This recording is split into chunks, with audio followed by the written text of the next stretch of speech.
Abra sua Bíblia em Josué capítulo 3. Eu quero deixar uma palavra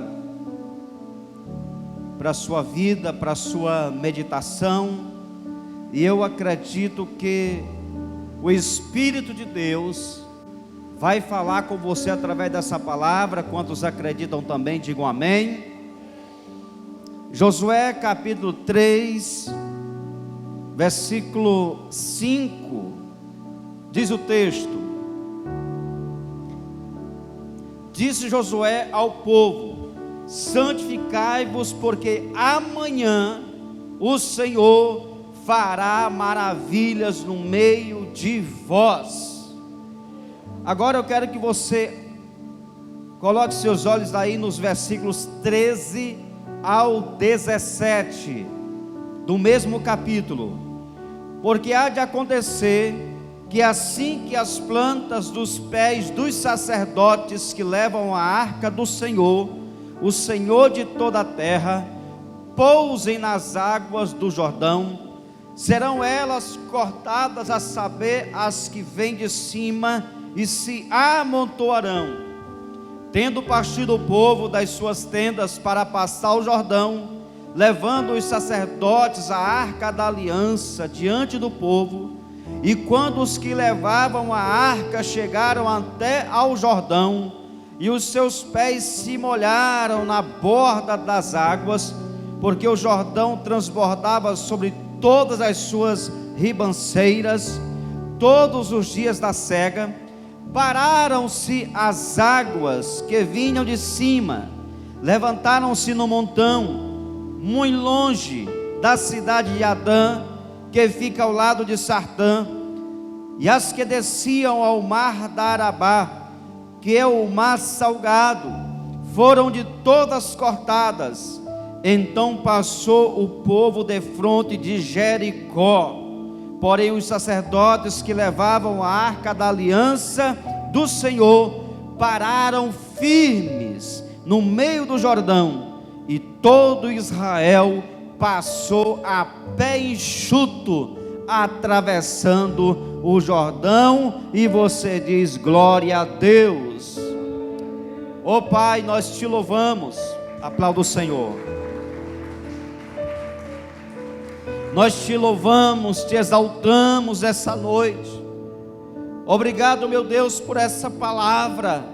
Eu tenho certeza, Deus, que essa mensagem da parte do Espírito Santo vai tocar de maneira tremenda, forte, sobrenatural o coração daqueles que estão aqui hoje, que enfrentaram seus desafios, suas dificuldades, suas lutas.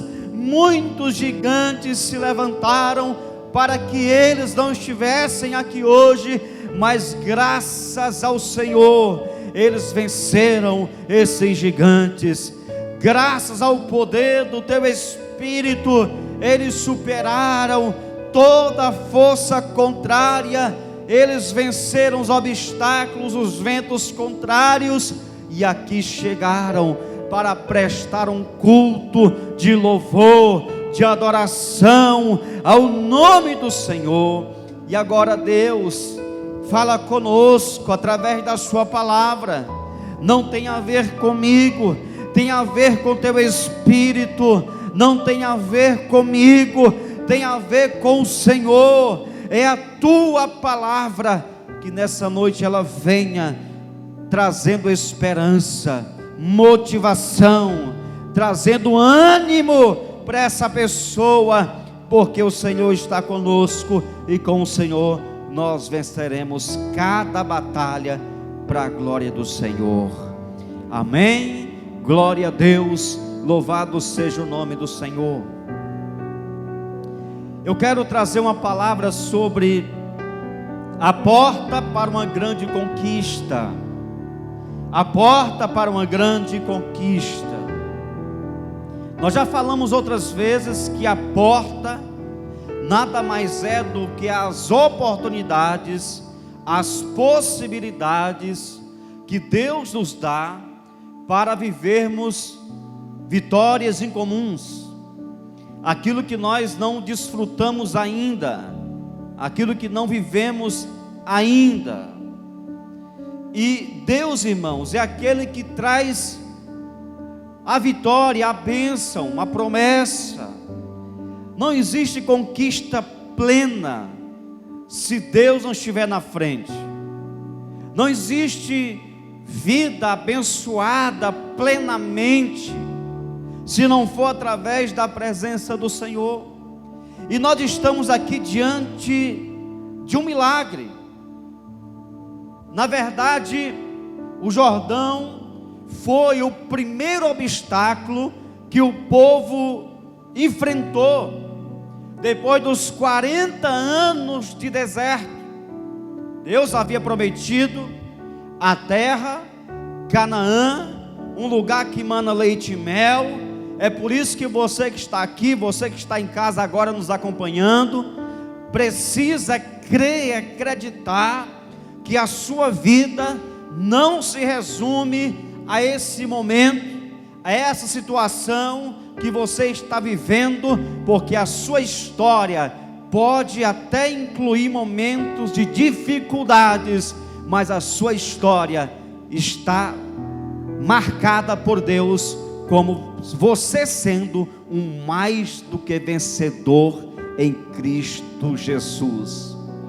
Pode acontecer o que for, mas nós temos a marca da promessa, e a marca diz que nós somos mais do que vencedores. Isto é, pode vir luta, pode vir tribulações, pode vir dificuldades, mas nós já sabemos o final da história. O final será de glória, será de vitória, será de bênção, será de resultados sobrenaturais. Se você crê e recebe, diga amém. Deus havia falado com Josué sobre a passagem do Jordão.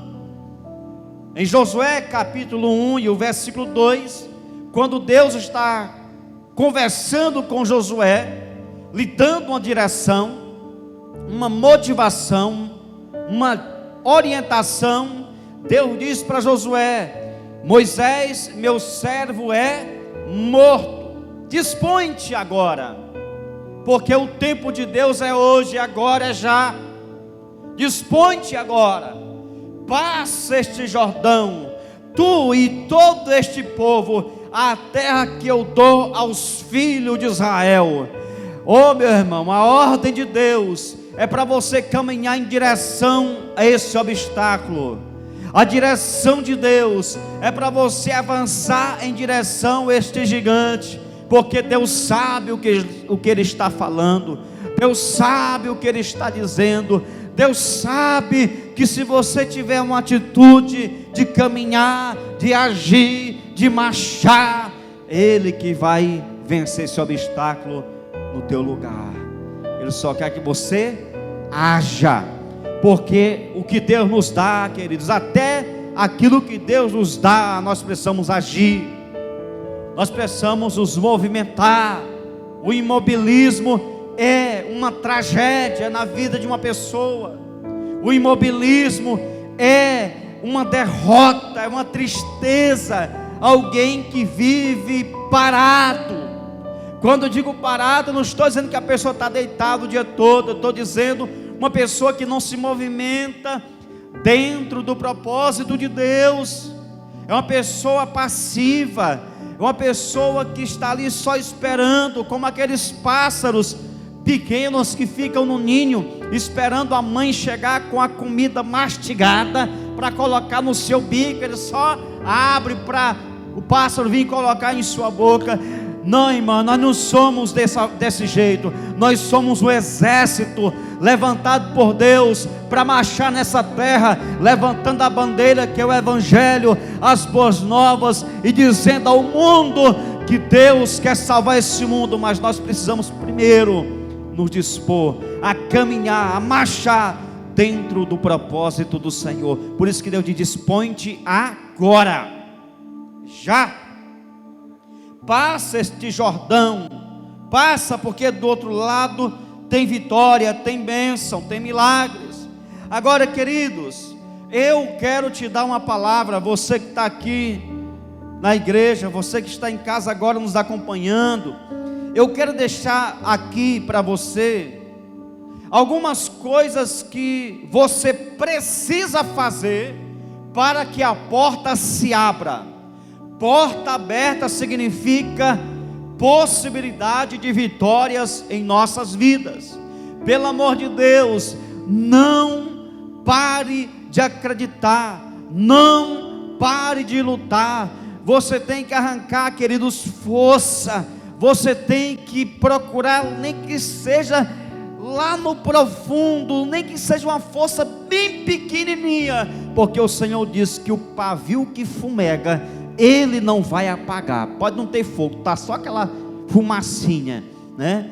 Igual nós aqui do interior, que aquela lamparina que apaga e fica aquela fumaça, né? Só aquela coisa, aquele coisinha de fumaça ali, pouquinho. Deus está dizendo, né? Lá em Isaías está escrito que Ele não vai, Jesus não vai apagar o pavio que está fumegando. Ele vai incendiar, Ele vai acender outra vez, para que você cumpra o seu propósito, porque fomos levantados por Deus para sermos luz desse mundo, e para ser luz tem que estar na luz. Amém?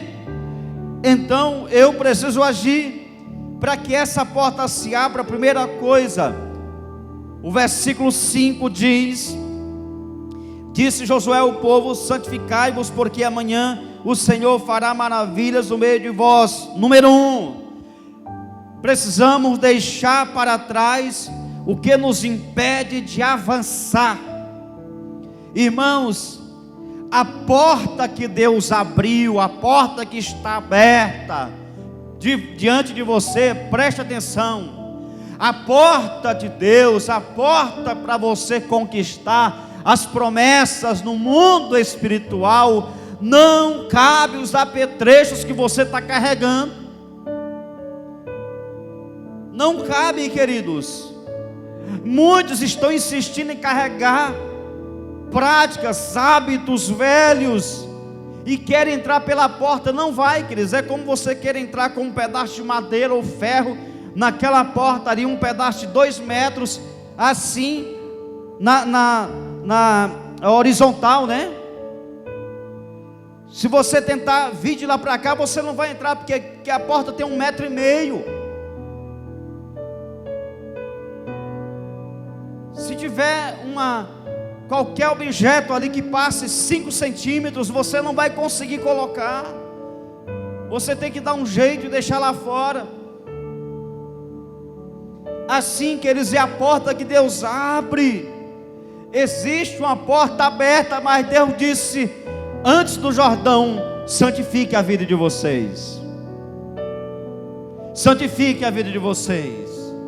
Santificai-vos, porque amanhã o Senhor dizendo, farei maravilhas no meio de vós.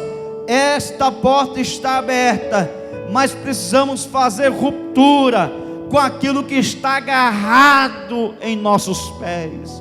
Oh, meu irmão, você tem que crer, você tem que acreditar que quando Deus chama você para uma vitória, o inimigo, ele vai lutar para agarrar em teu pé. Ele vai lutar para te puxar para trás. Você quer dar um passo para frente, parece que o pé está pesando 1 tonelada. E aí muita gente fica postergando aquilo que Deus está mandando ele fazer. É um peso, é um cansaço, é uma indisposição, é uma fadiga. A pessoa não tem ânimo para nada. Sabe o que é isso? Você está perdendo no mundo espiritual. Você está perdendo a guerra. Você está perdendo a batalha. É hora, queridos, de deixar os atavios para trás, romper. Pega a tesoura de Jesus e corta esse cordão umbilical que está ligado a uma situação que impede você de avançar. Nós declaramos em nome de Jesus prosperidade na sua vida, ânimo na sua vida, cura na sua vida, unção na sua vida, avivamento na sua vida. Eu declaro em nome de Jesus que eu creio que o fogo de Pentecostes vai descer nesse lugar e você será incendiado para a glória de Deus, para fazer ruptura com essas coisas. A palavra do Senhor, queridos, diz em 1 de Pedro, capítulo 1, versículo 15 e 16: pelo contrário, segundo é santo aquele que vos chamou, tornai-vos santos também vós mesmos em todo o vosso procedimento, porque escrito está: sede santos, porque eu sou santo. O que é que Deus está dizendo? Se vocês não andarem em santidade, não tem como caminhar comigo. Não tem conversa mesmo. Com Deus é assim. Com Deus é dessa forma. A palavra de Deus diz em Hebreus 12:14: segui a paz com todos e a santificação, sem a qual ninguém verá o Senhor. E aí você entende por que muitas vezes a igreja não consegue romper no mundo espiritual. Uma pessoa não consegue romper, a adoração dela parece que não passa do teto, a oração dela parece que fica presa embaixo do telhado. Pode ser uma palavra do jeito que for, pode ser uma mensagem de Deus, pode ser, queridos, um avivamento, a pessoa não consegue receber, ela não consegue viver uma experiência. Por quê? Porque existem coisas que tem que ser alinhado, irmão. Só tem uma coisa que esfria uma pessoa: a adversidade não esfria a pessoa, dificuldade não esfria uma pessoa, não, crise não esfria uma pessoa, nada esfria um crente. O que esfria um cristão chama-se pecado. Me apresente na Bíblia outra coisa que não seja o pecado que esfria uma pessoa. Me apresente um texto. Não esfria. Jesus falou: por se multiplicar a iniquidade, o amor de quase todos esfriará. Então, santidade, romper com coisas é necessário para que você entre por essa porta que o Senhor já abriu. A segunda decisão que precisamos tomar para entrar por essa porta está no versículo 13: porque há de acontecer que assim que as plantas dos pés dos sacerdotes que levam a arca do Senhor, o Senhor de toda a terra, pousem nas águas do Jordão, serão elas cortadas, a saber, as que vêm de cima, e se amontoarão. Então preste atenção. Segundo lugar, precisamos compreender e obedecer a direção dada por Deus. Deus está dando uma direção, Deus está dizendo o que vai acontecer. O Senhor está mostrando a forma que Ele vai trabalhar nos detalhes daquela situação, daquela conquista, daquele desafio. Israel venceria, passaria pelo Jordão, mas tinha uma direção de Deus, havia um comando dado por Deus, irmão. Preste atenção aqui, havia um comando dado por Deus. Quem não estiver disposto a ouvir comando, pode esquecer, não vai avançar. Por quê? Porque a direção vem do Senhor. Precisamos caminhar dentro do propósito. Você já parou para pensar em Abraão? Onde Deus chega para ele, um homem de 75 anos de idade, e diz: sai da tua terra, sai-te da tua terra, e vai para uma terra que eu te mostrarei. Ele está com 75 anos de idade. O que é que isso nos ensina? Que ele tem que refazer sua vida. Ele não é um adolescente aventureiro, ele não é um jovem atrás de uma situação para se promover. Ele já é uma pessoa de 75 anos. Mas Deus diz: vai para a terra que eu te mostrarei. E é isso que nós temos que fazer, queridos: obedecer o comando do Senhor. O povo passaria pelo Jordão, mas havia uma senha. Havia aqui uma senha. Qual era a senha? Essa palavra tão falada: qual é a senha do Wi-Fi? Ei, mas essa palavra senha, o cabo pode estar morrendo de sede, ele não pede água, ele pede a senha. Me dá a senha do Wi-Fi. Havia uma senha. Havia, queridos, algo que Deus diz que aconteceria. A senha era que Israel esperasse os pés dos sacerdotes entrarem em contato com a água. Preste atenção, irmão, me acompanhe, por favor, em nome de Jesus. Os pés dos sacerdotes tinham que tocar primeiro na água. Enquanto não tocasse, ninguém poderia tocar. Eram aqueles que carregavam a presença visível de Deus, que era a arca, que tinham que tocar na água primeiro.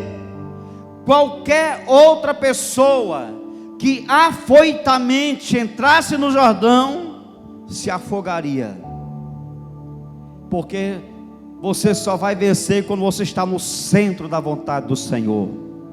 Se você colocar o pé fora do caminho, você vai ter problemas, você vai encontrar dificuldades difíceis de vencer.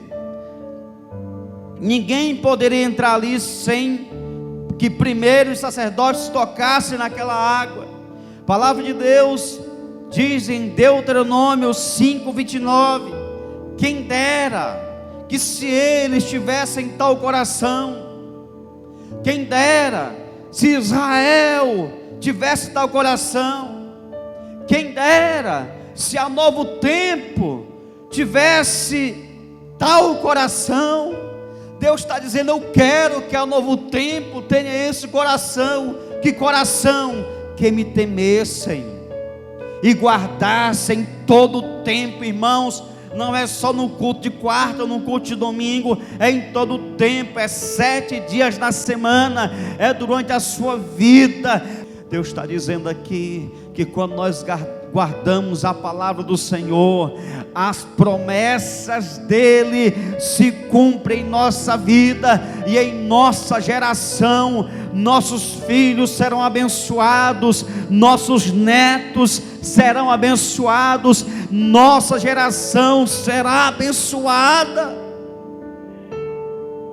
Sempre oro pelos meus filhos. Eu digo: meu Deus, abençoe os meus filhos. Eu peço ao Senhor que a minha geração seja abençoada e próspera na terra. Mas tem que ter obediência. Muitos estão se afogando no rio do orgulho. Ninguém poderia entrar naquele Jordão sem que primeiro os sacerdotes, os líderes, uma linguagem que fosse para hoje, os pastores, que carregavam a presença de Deus visível, que era a arca, que tinham a responsabilidade de tocar naquelas águas. Ninguém antes deles era autorizado a colocar o pé naquele rio. E nós podemos aplicar isso hoje, irmão. O que eu disse antes da gravação, que eu vou repetir aqui para quem está em casa ouvir. Eu estava dizendo agora há pouco sobre essa gravidade dos desigrejados. No ano de 2000 foi feito um censo e a pesquisa mostrou que quase 1 milhão de crentes se identificam desigrejados, sem nenhum vínculo denominacional. Eu sirvo a Deus, a igreja não. Só que esse crescimento se tornou assustador, porque no último censo que aconteceu em 2010, de 10 anos acontece o censo do IBGE, Em 2020 não aconteceu por conta da pandemia, nem em 2021, está previsto agora para 2022. Mas o último censo foi em 2010. E o IBGE revelou que esse número de desigrejados cresceu em 2000 de quase 1 milhão para quase 10 milhões no ano de 2010. Em 10 anos teve um crescimento de mais de 780% de pessoas que dizem: eu sou crente, mas não quero saber de igreja. Estamos em 2022. Essa pesquisa foi feita há 12 anos. Eu não sei como é que está a realidade hoje. Certamente mais grave. E as desculpas eu não vou falar. Tem um vídeo aqui no canal, você que está em casa pode acessar depois, que eu falo sobre isso. As desculpas são várias. E eu vou dar só um dado. Aqui, muita gente saiu da igreja. Muita gente não está indo para a igreja, quer andar sozinha, quer andar afoitamente, isolada, congregando em casa, porque o argumento é: não vou para a igreja porque o pastor fulano de tal é ladrão, porque os pastores são ladrões, os líderes são charlatões, são desonestos. Meu irmão, é verdade. Tem muito homem perverso no meio da igreja, e não é só pastor não, é membro também. Ou vocês pensam que é só pastor que age assim? Tem muito membro ruim, tem muito lobo no meio da igreja. E por que eu não me assusto de ter pastores desonestos, ladrões, homens que se titulam de pastores e estão agindo assim? Porque os profetas já falaram dele, Jesus falou deles, os apóstolos falaram sobre eles. Está escrito na Bíblia que há muitos lobos vestidos de pele de ovelha, é verdade, mas existe muito homem de Deus, homem sincero, como existe no meio da igreja.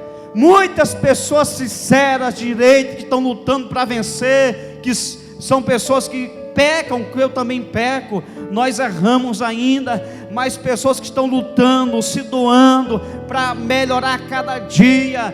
Não é todo mundo que anda debaixo de pecado, não é todo líder que está agindo errado. E aí, certamente as pessoas desigrejadas já ouviram falar de médicos que já estupraram alguém, professores que abusaram dos seus alunos, policiais que cometeram crimes. Já ouviram falar de pessoas que erraram. E eu pergunto: alguém que adoece deixa de ir no hospital porque tem um médico que já estuprou? Alguém que sabe que um policial cometeu um crime deixa de pedir socorro, uma proteção, porque tem um policial bandido fazendo parte de facção, de milícia? Claro que não. Então por que é só a liderança? Então isso é conversa, isso é história de pessoas que estão frias na fé, porque eu provo para você que é impossível alguém servir a Deus plenamente sem igreja. Foi Jesus que instituiu a igreja, foi Ele que disse: eu estabeleço sobre esta pedra a minha igreja, e as portas do inferno não prevalecerão contra ela. Se não fosse para ter igreja, Jesus teria dito: eu estabeleço esse discípulo sobre esta pedra. Ele falou, foi igreja, e igreja é um conjunto de membros. Igreja é reunião, é povo, é gente. Meu pastor é virtual. Conversa, não tem pastor virtual, não existe pastor virtual não. Pastor tem que ser físico, você tem que senti-lo perto de você, na hora que você precisa receber uma oração, um apoio, uma orientação, uma palavra. E outra, a igreja é um local de você ser disciplinado, ser corrigido. Como alguém vai crescer se não tem ninguém para lhe dizer o que ele tem que melhorar? Meu irmão, o assunto aqui nem é isso, mas eu tinha que falar isso aqui. nós precisamos entender, não dá para andar sozinho, porque eu vejo isso aqui, ninguém poderia ir para o Jordão sozinho, tinha que ter alguém na frente. Muitos estão se afogando no rio do orgulho, da vaidade, da insubmissão, do querer andar sozinho. E aí, onde é a tua igreja? Não, a igreja é minha casa.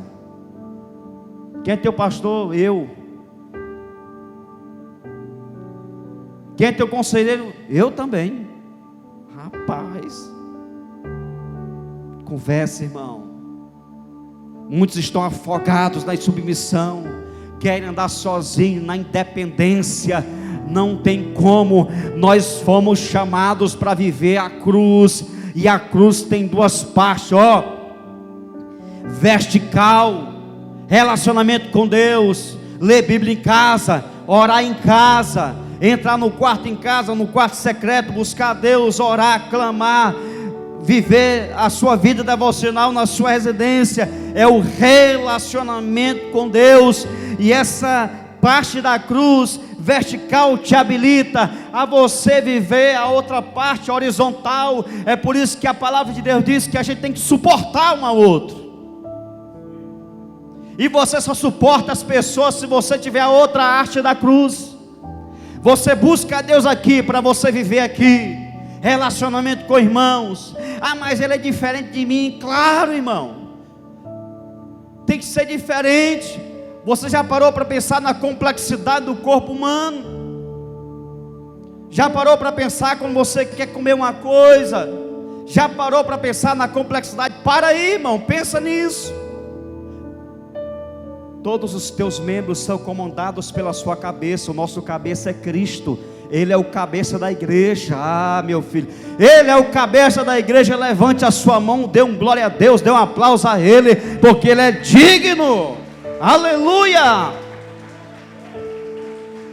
Ele é o cabeça, queridos. Nós somos os membros. E para, irmão, para pensar na complexidade do corpo humano.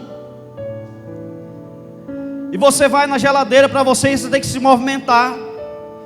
E você tem que colocar seus pés para funcionar. Tudo mensagem enviada pelo cérebro, pela mente, que comanda, tua cabeça comanda tudo. E você chega na sua geladeira, o membro tem que funcionar, sua mão tem que esticar, ela tem que abrir, depois tem que fechar, depois tem que fazer força. E aí geralmente você segura aqui com um lado, vai lá com a outra mão, pega o que você quer, vai lá na sua cadeira, e você está com um copo de suco na mão e um pedaço de bolo no outro. E o seu organismo está doido que você já toma uma atitude, porque está gritando: eu quero esse suco, eu quero esse bolo. E aí olha só, queridos, eu vi alguém fazendo ilustração assim dessa com água, achei tão interessante. Está aqui, ó, eu quero tomar uma água. Meu cérebro disse para minha mão pega aqui a água. Ela se abre para pegar. Só que minha boca está fechada. O cérebro que enviou a mensagem para a mão vai enviar a mensagem para a boca abrir. Só que eu não posso vir de qualquer jeito. Tem que ser uma certa velocidade. Tem que vir na velocidade correta, porque senão eu vou me molhar. Se for um alimento quente eu vou me queimar. Vai derramar, tem que ser uma velocidade correta. E aí chega aqui, ó, se eu não abrir a boca, tem que abrir a boca. Sabe o que é esse processo? O cérebro, né, a mente, a cabeça que diz para a mão fechar e segurar o copo, é a mesma cabeça que manda a boca abrir. A mão está fechada, mas a boca tem que se abrir. E aí a gente quer que as pessoas sejam iguais. A igreja é um corpo, precisa estar unida, congregando, servindo ao Senhor. Não dá para andar na independência. Por que eu estou falando isso? Porque aqui havia um comando: esperem os sacerdotes tocarem nas águas, só assim vocês podem passar. Mas a terceira decisão, já quase finalizando aqui, está no verso 14, olha só o que diz a palavra: tendo partido o povo das suas tendas para passar o Jordão, levando os sacerdotes a arca da aliança diante do povo. Aqui eu aprendo sobre a confiança que gera ação.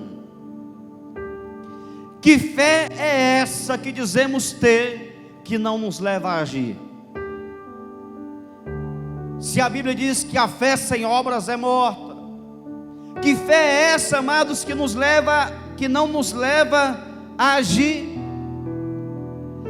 A fé sobrenatural, ela te obriga a avançar. Obriga no sentido de constranger, não é de forçar de maneira absoluta, porque nós temos essa decisão de querer fazer, ou então decidir não fazer. Mas a fé, né, entre aspas, nos obriga, nos constrange a avançar. Quem caminha no sobrenatural com Deus não desiste nunca, sempre terá a força necessária para avançar com perseverança para o seu futuro.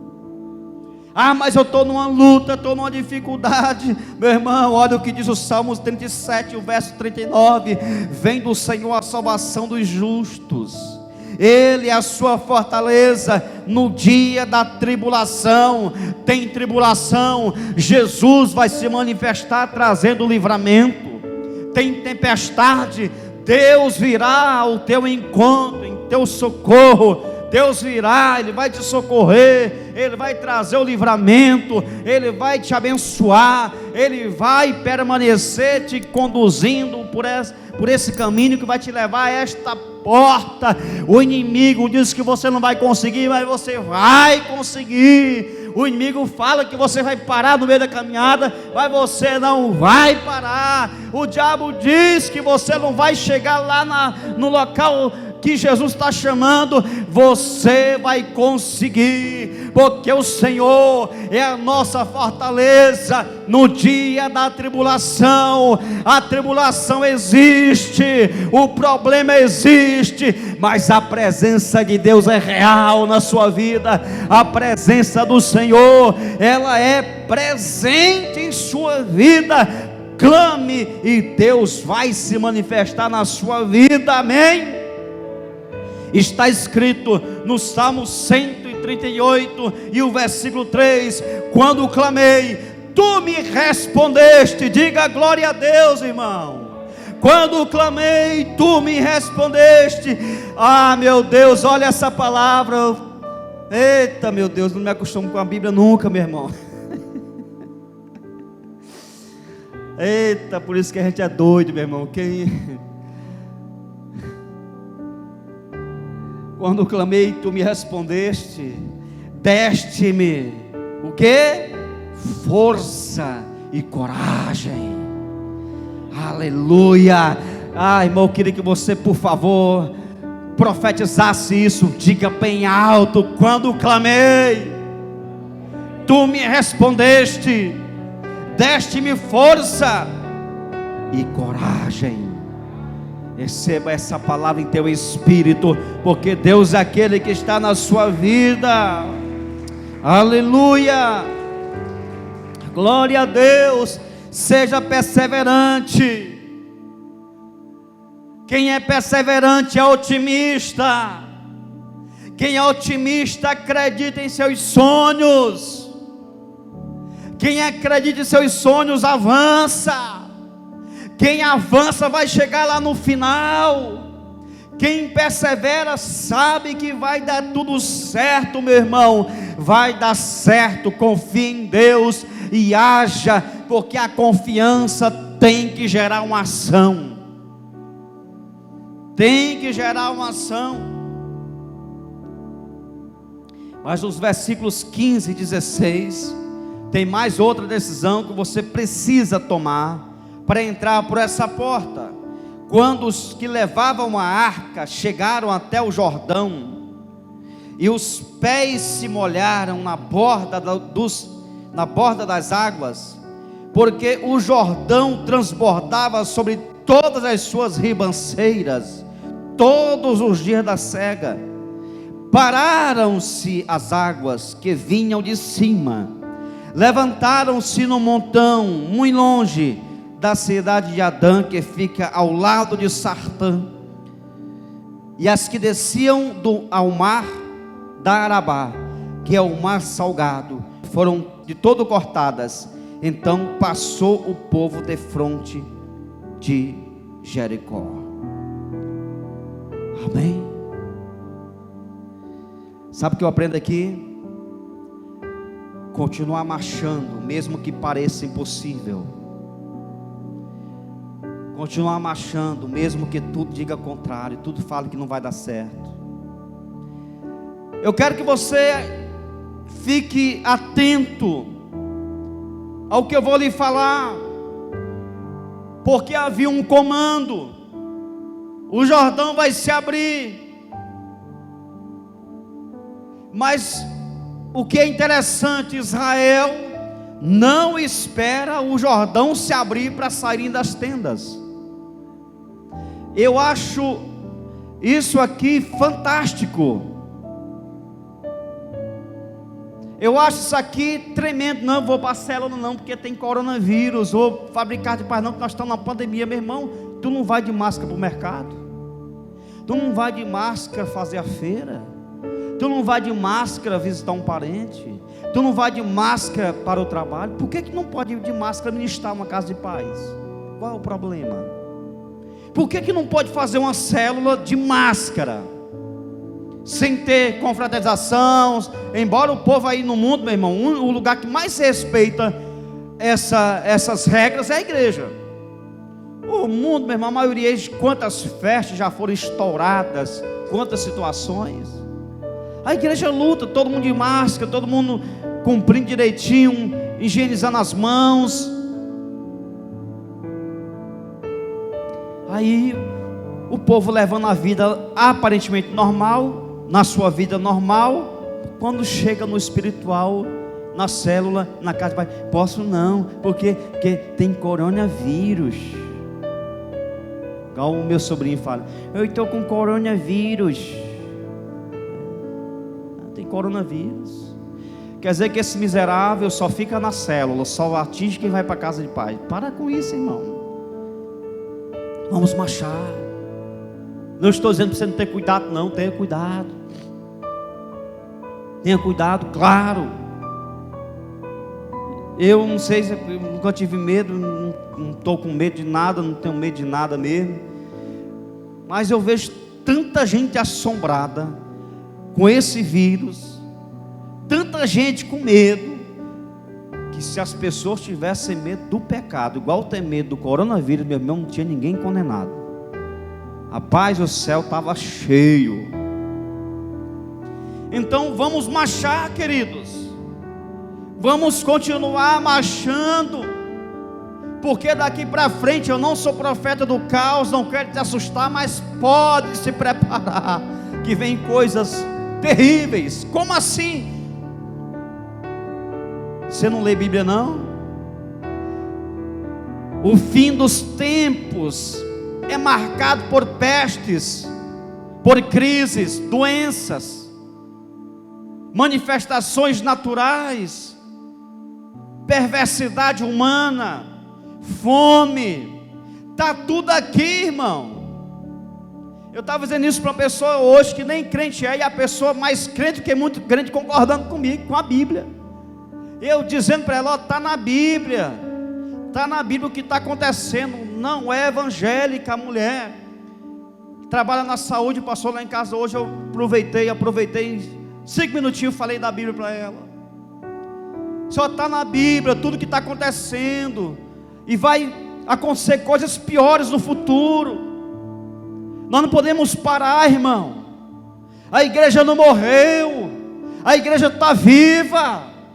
A igreja tem que respirar, tem que continuar agindo. A igreja tem que batalhar. Se você parar, você morre. Nós não podemos parar.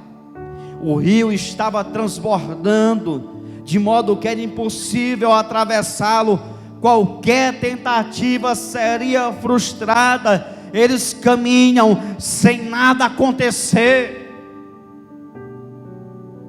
Eles caminham e se aproximam e nada acontece, o rio está por cima. Mas no momento certo, a porta se abre, eles rompem e eles vencem aquele obstáculo. Porque esse Jordão era a porta, era uma porta que eles iriam acessar para chegar do outro lado, em direção à terra prometida. Agora imagina os caras lá na casa dele: não vou não, porque o rapaz está vendo o jeito do rio lá, ó. Olha o jeito que está o rio, como é que está ali. Vou nada, vou me afogar. Não. Vamos para casa do pai. Vou nada, pai, está cheio de coronavírus lá, aquela família lá, ó. Irmão, eu dizer para a pessoa hoje: meu filho, se tu for se preocupar com isso, todo lugar que você vai tem gente infectada. É no mercado, é na escola, é no comércio, é na família. Todo lugar tem gente infectada. Agora eu vou ficar impressionado, não vou mais fazer meu trabalho por causa disso. Tem que tomar cuidado, mas se eu for me preocupar, eu vou ficar doido. Quem nos guarda mesmo, irmão, é o guarda de Israel. Quem guardou você foi Deus. Quem está te protegendo é Deus. Quem está guardando a sua vida é o Senhor. Ele quem protege, Ele que guarda a tua entrada e a tua saída, Ele que guarda o homem, a mulher, Ele que protege você de cair numa tentação, de adoecer, de morrer. Porque no dia que chegar a tua hora, meu irmão, ninguém vai impedir de você viajar. Ou que você tenha arrumado a mala ou não, você vai de mala desarrumada mesmo, para algum lugar. Aliás, a mala sempre está arrumada para algum destino. Para um destino ou outro, a mala sempre está pronta. Então, marche. A palavra de Deus diz em Josué 1:9: não te mandei eu, ser forte e corajoso, não temas nem te espantes, porque o Senhor teu Deus é contigo por onde quer que andares. Precisamos entender que esse tempo que estamos caminhando não é de graça. Quem se movimenta no sobrenatural não perde tempo. Cada passo dado faz parte da construção do propósito de Deus na sua vida. Ninguém está perdendo tempo aqui. Perde tempo quando você para no tempo, aí você está perdendo tempo. Mas quando você avança no propósito de Deus, você está vivendo aquilo que o Senhor tem para a sua vida. Então você não perde tempo. Filipenses 1:6 diz: estou plenamente certo de que aquele que começou a boa obra em vós há de completá-la até o dia de Cristo Jesus. Ninguém vai impedir do Senhor realizar o plano dele na sua vida, amém? Ninguém. Quando Deus quer, acabou, irmão. Como diz meu pastor, quando Deus quer abençoar, acabou. Deus abençoe e pronto, acabou. Você está abençoado e acabou a história. O diabo pode espernear, ele pode ficar de cabeça para baixo, ele pode fazer o que quiser. Você é abençoado e acabou a história. E eu quero terminar lendo o verso 17. Porém os sacerdotes que levavam a arca da aliança do Senhor pararam firmes no meio do Jordão, e todo Israel passou a pé enxuto, atravessando o Jordão. Aqui eu aprendo que nós precisamos começar fazendo o certo e permanecer até que tudo esteja concluído. Eu quero terminar essa palavra dizendo a você que o que assegurava o sucesso naquela batalha, naquele desafio, eram duas coisas: a obediência dos sacerdotes e a submissão do povo. O segredo estava nos que levavam a arca, e na arca, que era a presença visível de Deus, era uma representação visível do Senhor, da presença de Deus. Então, sem sacerdote e sem arca, o povo estava em perigo e facilmente seriam engolidos por aquele Jordão. Eu não sei se você entendeu o que eu quero dizer. Eu não vou desenhar aqui com tinta guache e voltar a explicar tudo de novo. Mas se entenda, sem sacerdote e sem arca, sem liderança e sem presença de Deus, você vai se afogar nos riachos, nas grotas que tem por aí. Não é nem Jordão não, vai se afogar em 20 centímetros de água. Você precisa de sacerdote, e você precisa da presença de Deus na sua vida. Amém? Porque se você ouvir a voz de Deus e tiver humildade para obedecê-la, você vai atravessar todos os Jordões que estão na sua frente. Amém? E nem seus pés serão sujos pela lama, porque o lugar que estava cheio de água se tornou enxuto. Sabe por quê? Porque é Deus quem faz. Filipenses 2,13 diz: porque Deus é quem efetua em vós tanto querer como realizar, segundo a sua boa vontade. Quando Deus quer fazer, não tem ninguém, não tem inimigo, não tem ímpio, não tem oposição, não tem demônio, não tem diabo, não tem inferno que impeça. Ele faz e acabou. Diga aleluia. Ele faz e acabou, queridos. Ele faz e pronto. E eu quero nessa noite te convidar a ficar em pé. E eu quero que você receba essa palavra e decida vivê-la com toda a intensidade de coração. E prepare-se, porque portas serão abertas para você nas áreas das suas necessidades e do propósito de Deus. Amém? Você está preparado para atravessar esse Jordão? Está preparado para atravessar o Jordão? Entrar por essa porta? Então comece a buscar o Senhor. Você que está em casa, Deus abençoe e obrigado por nos acompanhar até aqui.